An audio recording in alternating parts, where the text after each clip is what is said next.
নতুন করে ৩ দিনের তাপপ্রবাহের সতর্কতা জারি করেছে আবহাওয়া অফিস। দেশের ওপর দিয়ে চলমান দাবদাহ পরবর্তী ৭২ ঘন্টা অব্যাহত থাকতে পারে বলে জানিয়েছেন আবহাওয়াবিদ হাফিজুর রহমান।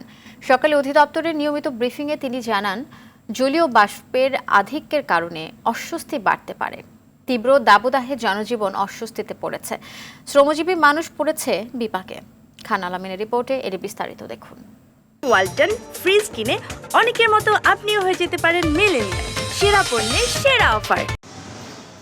৫০ খলিলুর রহমান ২৫ বছর ধরে রিকশা চালাচ্ছেন ঢাকায়। তীব্র তাপদাহেও জীবিকার টানে প্যাডেল চালাতে হয় তাকে, কিন্তু বেশিক্ষণ পারেন না। সকাল থেকে ১০টা-১১টা বাজলেই শরীর আর কুলোয় না। অন্য বছর এই সময়ে যেখানে দুপুর পর্যন্ত অনায়াসে ঘোরাতেন রিকশার প্যাডেল। সব মালিবার শরীরে মেয়েদের রাউলে যায়, তখন তো আর কাজের করতেই পারি না।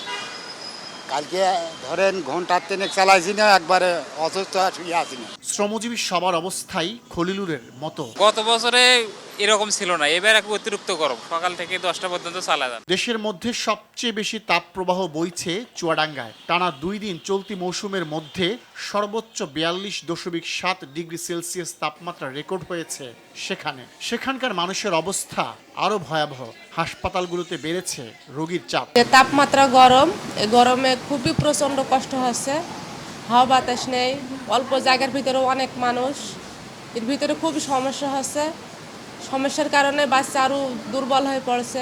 এই তাপপ্রবাহ অব্যাহত থাকবে। আবহাওয়া অফিস নতুন করে ৩ দিনের সতর্কতা জারি করেছে, যেটি চলছে চলতি মাসের প্রথম দিন থেকেই। এই মাসে পুরোটা তাপপ্রবাহ ছিল এবং এর ধারাবাহিকতা কিন্তু আমরা বিভিন্ন সময় কিন্তু তাপপ্রবাহ সতর্কবার্তা জারি করছি এবং এতে আমরা আজকে সকাল ৯:৩০টায় আবার ৭২ ঘন্টার জন্য তাপপ্রবাহ সতর্কবার্তা জারি করছি। এই সময়ের মধ্যে সারা দেশে বৃষ্টির সম্ভাবনা না থাকলেও চট্টগ্রাম ও সিলেট বিভাগের ২-১ জায়গায় অস্থায়ীভাবে দমকা বা ঝড়ো হাওয়া বয়ে যেতে পারে বলে জানিয়েছে আবহাওয়া অফিস। সিলেটে তাপপ্রবাহ নেই জানিয়ে আবহাওয়া অফিস বলেছে, চট্টগ্রামের সব জায়গায়ও তাপপ্রবাহ নেই। চিটাগাং অঞ্চলে কিন্তু সব জায়গায় তাপপ্রবাহ নেই। খান আলামিন, RTV, ঢাকা।